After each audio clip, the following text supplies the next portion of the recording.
Last night I tried the Frosted Flakes with the marshmallows from Lucky Charms in it. Was it good? Yeah. It opened up a portal in my floor, and I jumped into it because that's what you do. Yeah.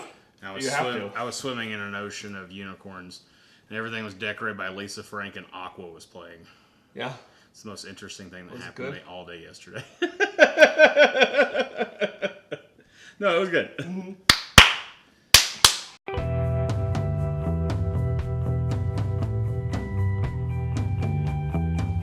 All right, you ready? Yeah, let's do this. Welcome to the Preacher Podcast, brought to you by the Baltic and Trentendo. I am Trent. This is Nate. Hey, how's it going? I'm Nate. We just watched episode 303, and it was Gonna Hurt, I believe is what it's called. Interesting episode we'll talk about in a moment. Before we get into the episode, do we have any questions for me to answer? We do. Let me pull up some. If you want to send in questions to see if I actually paid attention to the episode, just send them to balticeffect@gmail.com. Wee boop. Now I'm going to push it that way and pull it that way and lift it up a little bit, and then I'm going to move it down, and then I'll just spin it, and then I'm going to sweep it off the table. You have to do that now. I'm just going to put it right here. The power of editing. Dang it. Like, you have to do it because I did this. Nope. We have a couple people submitting questions this week. Thank you so much. These are from Shane. Thank you, Shane. Subject line. These are quiz questions. Don't read this, Trent. This is not for you. I didn't. How far away from Angelville is Tulip when she pulls over and talks to God? 13 miles? Correct. Yay! That is 1. Are you marking them down? I don't know. Do the people want a full tally of what I act? Some people say I don't take this seriously and that the points don't matter, but they do and I do. Mm-hmm. Yeah. What flavor does Cass pick up in the drugs? Hemlock? Correct. Yeah. I think they said a word. That was a 2 for Trixie right there. Did he pick 2 in a row. Nice. 2 for Trixie. I don't do that on this one. It's not a 2 for Trixie. I don't do. That's not what a 2 for If Trixie I do the is. voice and you can see my face, then it's going to ruin the whole mystique of 2 for Trixie. I was going to say they did mention a chemical I was trying to think of the other day. I think you and I were talking about it. Why is Rick turned away from the camera?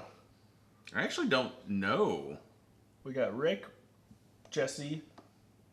I haven't moved those. You been up here playing dolls? Yes. Yeah, this is why people have a hard time standing. That's why people don't take them out of the box, because they don't stand up. I don't want to poo-poo on anybody that's super into the Funko Pop dolls. I think they're neat. Says guy with all the Funko Pop dolls. Given me by Nate, given me by Brandon and Aiden and Erica and Jackson. I think it's from everyone on that one. So one. What he's saying is, if you've given him a gift, he doesn't appreciate it. I put him out. He hates it. Put him out he front and hates center. your gifts, Aiden, child. He does actually watch this stuff. No, I put him out front and center in front of everything. So, Where's all the stuff that people have given you? Not out here. Oh, look, there's a thing somebody gave you, and it's way back in the corner over there. I don't dress the set. You dress the set. Let me find some. That's your office. No, you dress the set. You dress this. I dressed my side with the things that I love from the people that I love. Getting back to it, I did see a Funko Pop doll that I almost bought. It's out of frame anyway. Yeah, I know. That's mine. That's also mine that someone gave me. See, I display stuff that people give me. That's yours. I stole this Tabasco from a hotel. And by stole, I mean I walked past a discarded breakfast out in the hallway. You took room service breakfast. Yeah, but like it's cool. It's sealed. Yeah. With the kill. Sealed with the kill. Back to what I was saying, I almost bought a Funko Pop doll. It was a power line from a Goofy movie. They make that. And I was like, oh, I kind of want to buy it. I did not buy it, though. Back to the thing I was saying before that, they mentioned naphtha, I believe, which I think you and I were talking about. That's the chemical they took out of lighter fluid. That people, they were making meth out of lighter fluid, like here at Zippo. And there was a period of time where you couldn't find lighter fluid because these people had figured out how to make meth out of it.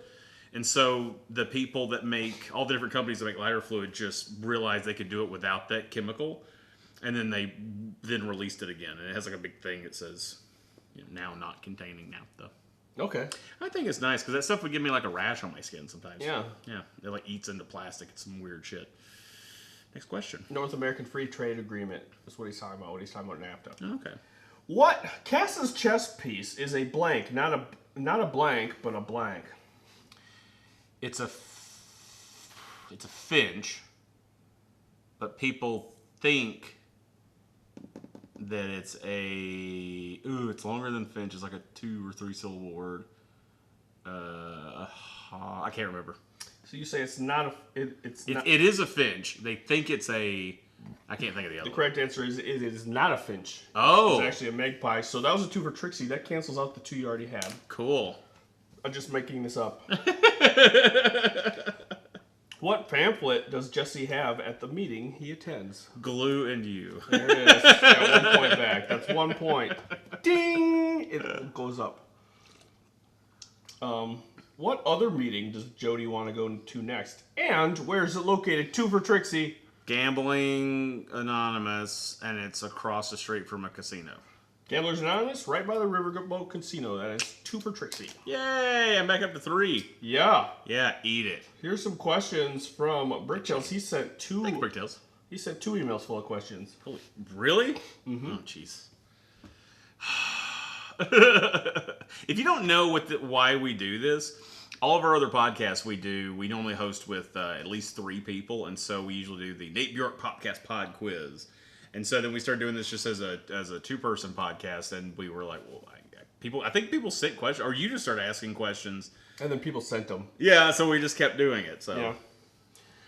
Here are some questions from Bricktails. This is a 3 for Trixie. Trixie don't do 3, not 1 night. What 3 ingredients are in the numberer?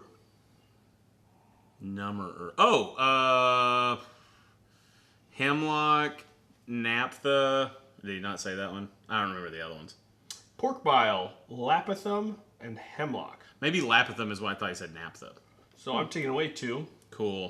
So you're down to 1. Where's the glue? 2 emails worth of questions. Up my nose. There it is. I hate to laugh at that scene, but they purposely made it funny. 4 for Don't say it. funsies. Okay. I thought you were going to say something else. What has Jesse been known to snort? Glue, whiteout, dust off, which I assume is duster. Anything he can get in his lungs. Bingo. 4. Hey! 1, 2, 3, 4. I have a huffing problem. I huff cocaine. I huff cocaine and pot smoke. I huff pot smoke. And cocaine. I huff in my vein. I do a vein huff of heroin.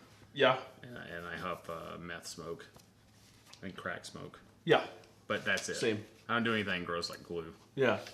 That's not safe. That'll kill you. This is a 2 for Trixie, but I'm only gonna ask you to answer 1 because I never saw the other one. If you want to know what 2 for Trixie means, write in and ask us or comment below. Yeah. Comment below if you know what it means. When Tulip goes to visit Madame Boyd, some of her henchmen are playing a game. What was the game? 1. Oh. And what other item from my childhood is on that table? So I'm gonna say 1, and then the other one is a bonus. So the second one, if you get it right, it counts toward your score. But if you get it wrong, it does not count against your score. The game they're playing is Pop-O-Matic Trouble. Correct. The other thing from their childhood is beer. No. Magic 8 Ball. But like I said, Oh, it was a bonus. one more from Bricktails. When teachers are always like, "Are you sure you don't want to do the bonus? Do I need the bonus points? Do I have to do the bonus points? I think I made my decision." One final question from Bricktails. What Breaking Bad episode was I reminded of in this week's Preacher?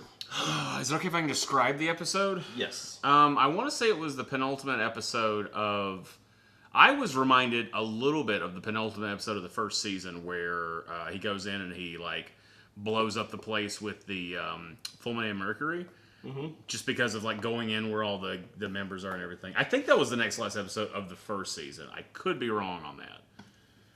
We called it, in the podcast, we called it the Boom Shakalaka episode. Yeah, it's not it, was it? No. Shit.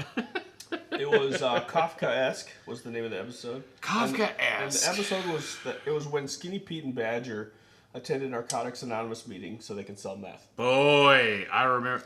I heard that blue stuff is back. No, not the blue stuff. That was so good, that episode. That's another one. That's where Skinny Pete played the piano. Yeah, the one of the 2 episodes. Yeah. Charles Baker, an amazing actor. Mm-hmm. Sweetheart of a dude. Sweetheart of a dude.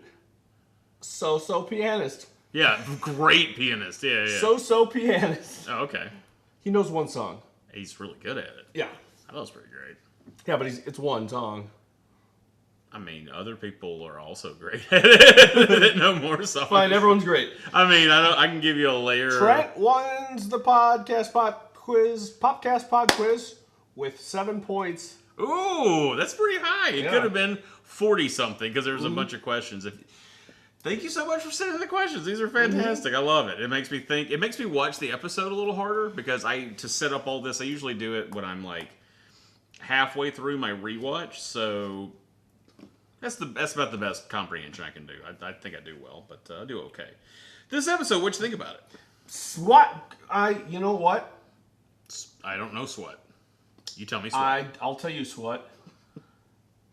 Leave Angelville. I'm sick of it. We're done. We're done. I'm sick of it. Do you know what it feels like to me? Season 3 of American Horror Story.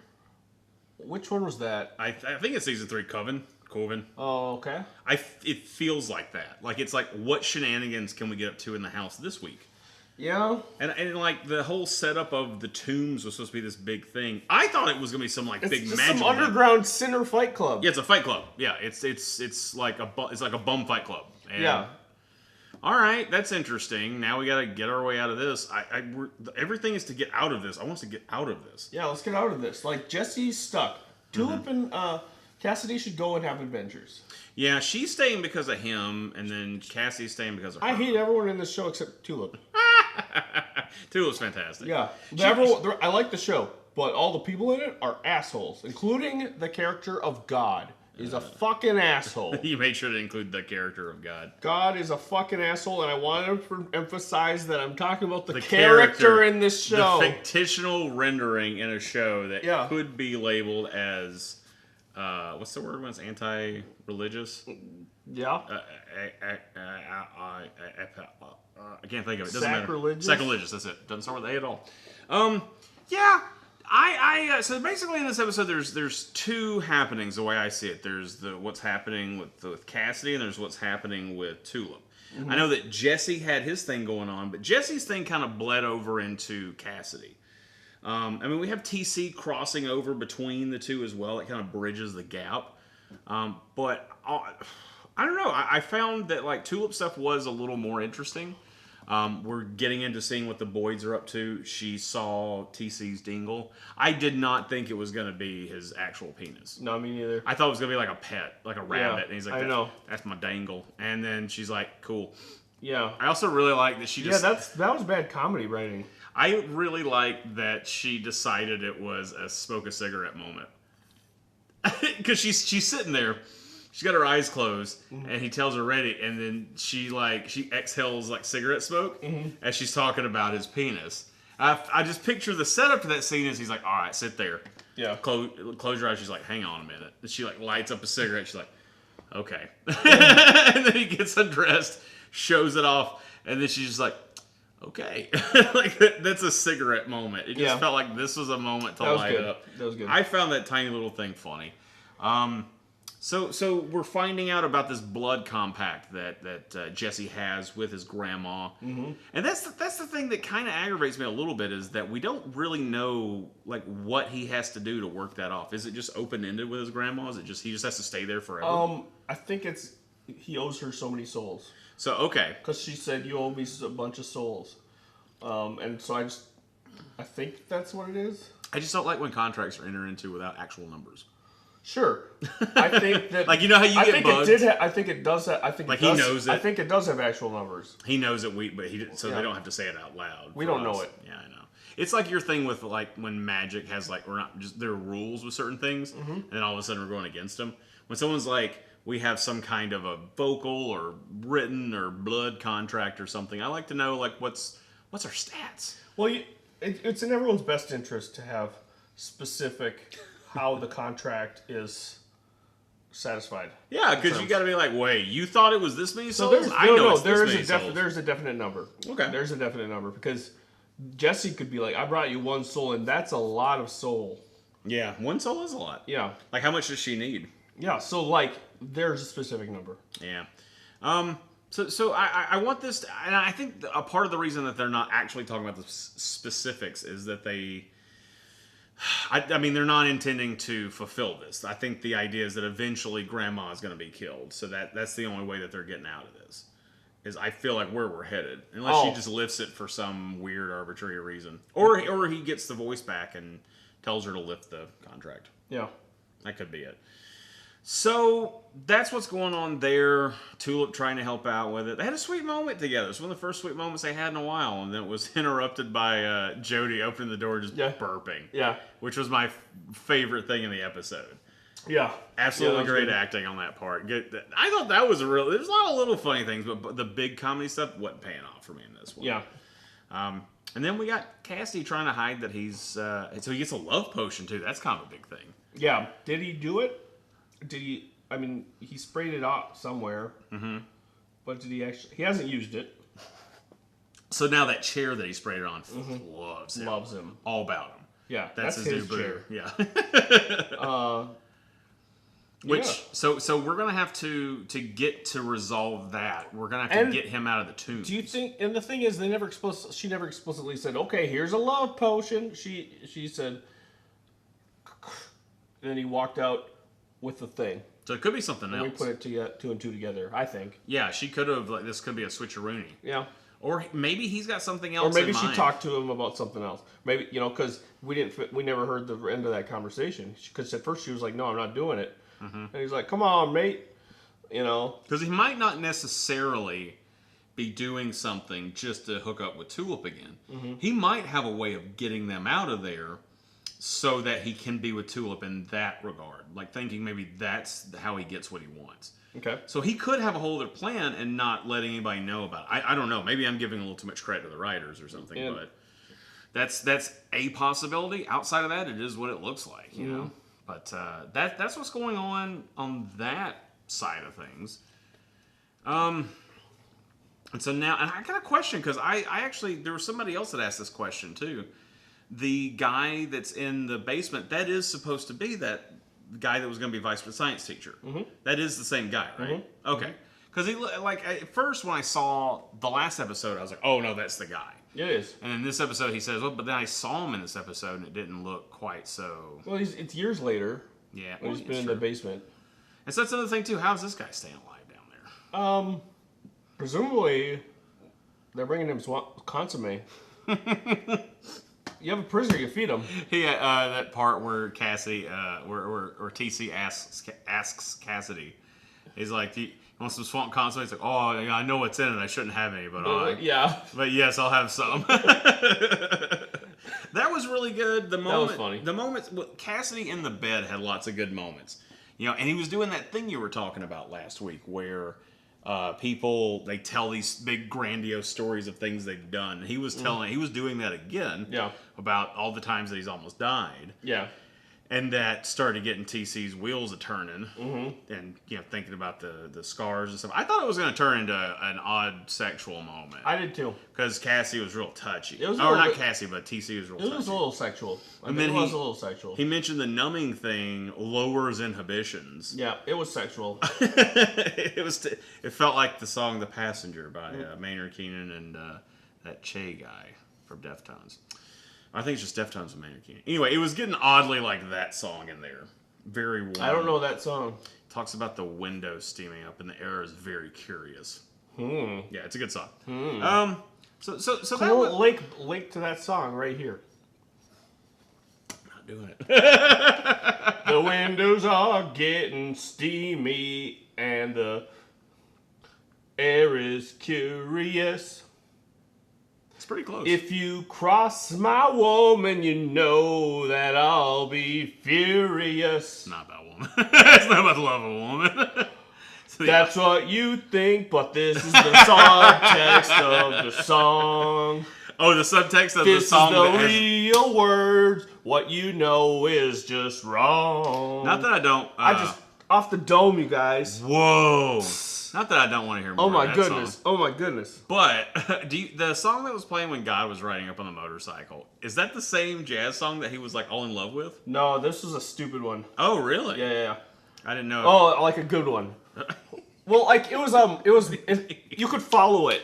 Oh, and the other one is kind of a mess. Yeah, the other I one can't was. remember what that song is. Shit. Shit. Okay. Like you can't defend a song that's inaccessible by saying, oh, it's just because it's so complex. No, if it's inaccessible, it's inaccessible, and it's a bad piece of music. You heard it here first. Bad music is bad. It's if that is a real piece of jazz music. There's music that I hear a lot. This modern music that's kind of like that. Yep. There's all sorts of bad music. There's all sorts of good music. I like simpler things. You know, a beat that you can follow. Maybe Like nod your head to. You know, like the song with the Deftones in the window that's going curiously. Yeah, that song that everyone just loves to slow dance to. Curiouser and Curiouser. It's a really good song, by the way. Passenger, look it up. So talking about God for a moment. I'm a passenger of your love. Do you think that's really God? Yes. Okay. Do you think that he is actually coming up with a test? No. Okay. I think he's fucking around. Because Tulip called bullshit on it? Yeah, I think he's fucking around. It's interesting certain characters when they call certain things because we know She's how right. they react or they Yeah. you know, think about certain things. He got so right. defensive about it. No, it's not for Don't you. question me. And picks her up. And this whole conversation about like it's in your nature, and he goes. That's the problem with free will. It's a blessing and a curse, and he's talking about free will, but he's saying that she would have fucked up because it's in her nature. That doesn't sound like free will. The description of free will to me, it seems like. Well, the way he explained it, it kind of. I see what you're saying about. Yeah, it doesn't sound like it. Mm-hmm. He's kind of fringe making it mean that because his point was there's some people that could do things like they're given this opportunity, they are that person, and they do something right, but there's someone who even with free will they're just going to keep fucking it up. So it's like she could have not fucked it up, which is even more of a low blow. You know, for him to be like it was by design, he could have been like, I set you up to fail because I needed you to fail. Don't worry about that Tulip. Instead, he was the character they've created of God. So, kind of interesting. It does kind of throw. It does kind of throw some stuff in my face that I feel like this is a little different than what I remember from the comics. Maybe, I mean, it was high school. It was a long time ago. So maybe there's a lot of stuff that I am just misremembering. But I feel like they were still chasing after God for quite some time. And what's interesting is it was Jesse that was going to go kick his ass. Now Tulip wants to kick his ass. Yeah. Now what we do is need to get Cassidy on the ass-kicking train. Yeah, I bet you Chastity would go for it if his best friend Jesse and just love of his life Tulip both if they wanted to do it, yeah. he's on board with it. Yeah, I think so. So, I'm trying to think if there's anything else really I want to touch on before we read emails, but this was a very blah episode, and they're dragging it out, and it's the thing I didn't want to happen. I had a good time at points, but ultimately, I leave the episode, and I'm just like... Yeah. You know Cassidy's gonna survive. Yeah, he's gonna... Ooh, we're up in the air because you rolled credits when the fight started. We don't know who's gonna win in a fight. A pussy-ass science teacher who's been locked up and has atrophied muscles and probably gets probably has 5 to 6 seconds of wind in his body, or a vampire. Who will win? It is an easy way to keep from having to go through a fight with them, at least in this episode, because they could stretch that out a little bit. Yeah. But I'm kind of some people really hate this, but in movies and stuff, when they just show like a fight's about to start, and then you cut to the outside and someone gets thrown through a window. I'm okay with some of that stuff as long as we get fights every now and then. We got that really awesome one with Tulip. You know what? There's shit for fights in this episode. That's why Tulips. She went out the window and then they threw her back in. That was awesome. That was and a passable fight. They did not do the thing that I was saying that I was getting annoyed with. Where they take like an old 70s song that has like nothing to do with fighting, and it's like ironic that they're playing it and the whole thing's in slow-mo. This was just a fight, and they had like the same music she was listening to in the car. And so I think I was reading something about the episode where someone, they had said that they were like, oh, cue the music, here comes the fight. And it's like, well, most fights have music underneath it. Can you think of a fight that has no music underneath it? Hero has some kind of quiet music fights in it, but I can't, I'm struggling to think of literally any other movie. There's music behind everything, yeah. Saving Private Ryan, the opening battle, there's no music, I guess, because there's all the gunfire. It's not like scored by Kanye or something. Like it's. Yeah. So I thought it was. I actually dug the little fight. It was kind of small. It had some funny things about it. Out the window, back in. That was funny. I think I'm more excited for that to kind of blossom and bloom. I want to see what's going to happen with this. So this episode is more making me want more, I guess. So yeah. But any other thoughts before we check the emails? Yeah, Madam Boyd was obvious. That was an obvious one. I know. I was sitting there so like fucking obvious. And I'll tell you what. She obviously does. If that is a surprise to any customers, it means that she doesn't do her job. She doesn't have a job. She never gets customers because everyone who goes, if she's known well enough to be a person that people get spells from, the first person to go in there and realize that dead lady's not speaking or moving, yeah, or anything, yeah, and is dead. And it's one of those things that smells dead. It's one of those things. Yeah, there's that. It's one of the things that's very comic booky. And I talked a little bit about this last week, where he was like, "Take that, I'll take you into town." It was the sewer. Like there's these big ridiculous comic book things. And so I think I wish it would have been set dressed a little differently to maybe fool us for a second. But as soon as I saw it, I was like, "Well, that person's dead. It's the person that she just interviewed." Yeah. I wouldn't hurt a fly. All right, so what else you got? I've got nothing, but we've got 2 emails. You can send your emails to balticeffect@gmail.com. If you have questions, send them there as well. You don't have to send, if you send one, you don't have to send the other. You don't have to send any, but if you send something, we're going to read it. It'll be fun. Yeah, we will. All right, we've got 2 emails here. One from Shane. All right. Hola. Hola! Hey guys, sorry about last week. I ran out of bullet points to send in. We also filmed early last week too, so yeah. Life got in the way. Life finds a... I ran out of bullet points to send in, but it's cool. I got this old lady to sell me some more. All she charged was a little blood on a handkerchief. What a great deal. And with absolutely no unforeseen repercussions, I'm sure. It's probably fine. Mm-hmm.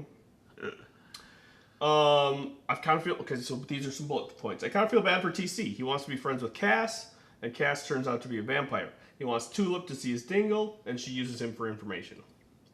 You know. Poor TC. Yeah. I like that Madame Marie has a mounted jackalope. I saw the jackalope as well, and I was just like, people that own a jackalope. Boy, comedy sure used to be a lot easier. Tulip, do not eat strange things you pulled out of urns.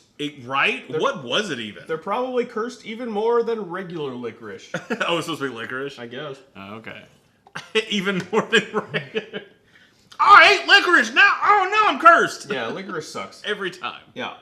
I like the black and white horror movie aesthetic in the scene where TC is telling the story of the man who tried to buy his wife's deal back from Madame Marie. And that ripped in half scene was pretty awesome. And it was real, like, schlocky, too. I was hoping she would get ripped in half this way. I thought the same thing.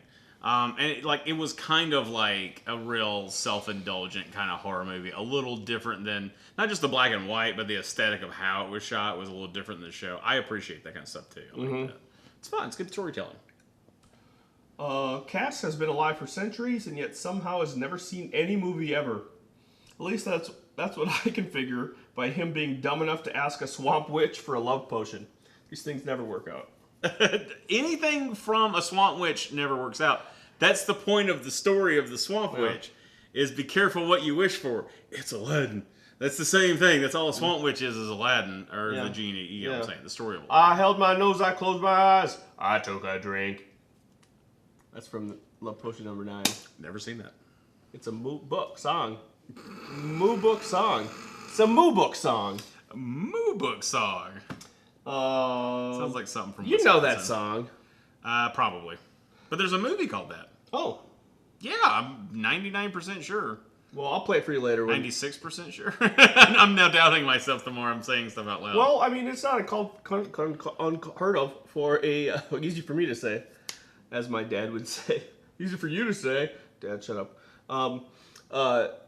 It's not unheard of for someone to make a movie based on a song. Or a movie that's just named the song. Yeah. I really like Madam Boyd, although I caught on pretty quick that the assistant was the real witch. Good. Okay. All right, that's it for this week. I have to run off and check out this underground fight club I heard about. Seems really cool. Till next time, Shinogle. Stop talking about it. For fuck's Broke sake. the first 2 rules. Jesus. You want me to I take look around. I see a lot of new faces, which means most of you are breaking the first 2 rules or something like that. Yeah. You want to do Brick Tales or you want me to do it? You got it pulled up. So there's 3 of them. Read the third one. The bottom 2 are questions. Cool. Thanks for breaking it up that way. That's nice. Makes it nice and even. Or easy to like get to. He submitted the questions like hours before he submitted the email. Oh, really? So he was think. like on point. He was like on deck with those. Because I think I was at work when... So I use this tablet to listen to music at work as well. Lucky. I wish I could listen to music at work. Well, I can't stream it on the computers, so I download it on my shit. I'd take whatever. Yeah. Anyway, Bricktail says, "Hello, gentlemen, and Hi.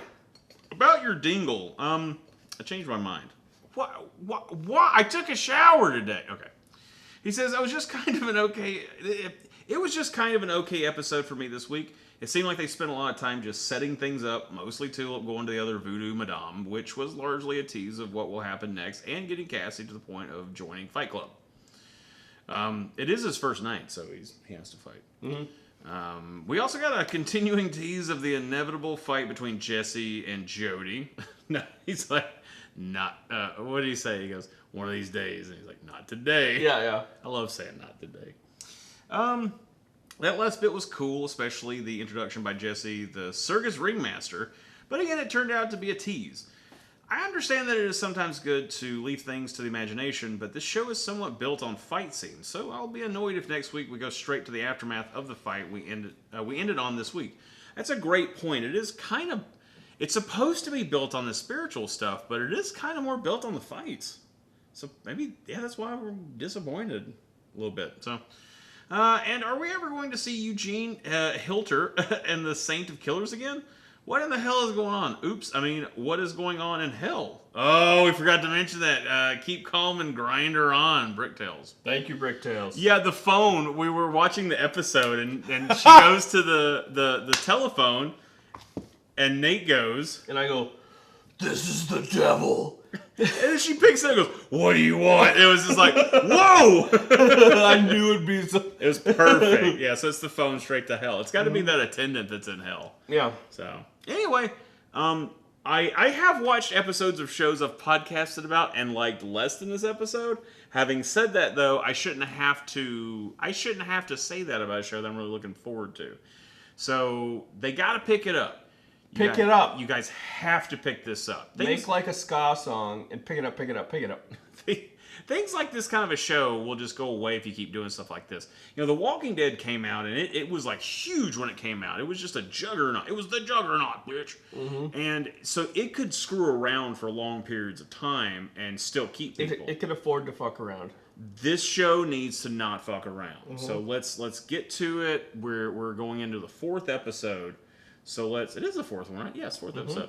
So let's give us something. It's only a 10-episode season, so getting close to halfway point, give us something cool. Don't waste our time. Get the hell out of Angelville. That's the thing. If this whole season's about getting out of Angelville, I'm going to be disappointed. Yeah. I'll come back next season. If there is a next season, I think there is a next season. But I would even be satisfied if they took if the main characters stayed in Angelville, but we took a side track and looked at what was going on with Eugene and Hilter. Yeah, that's got to be coming up.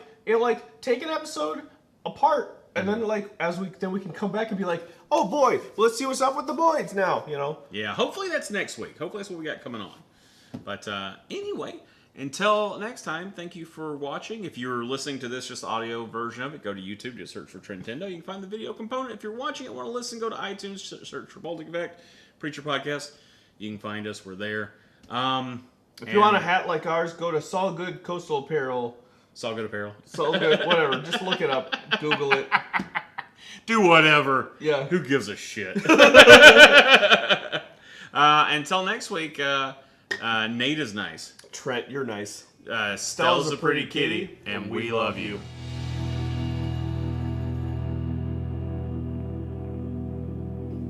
Nice. I even stuttered a little bit, and we like caught up on the stutter. Too good for this. Too good at this. Yeah. I'm so afraid it's gonna break.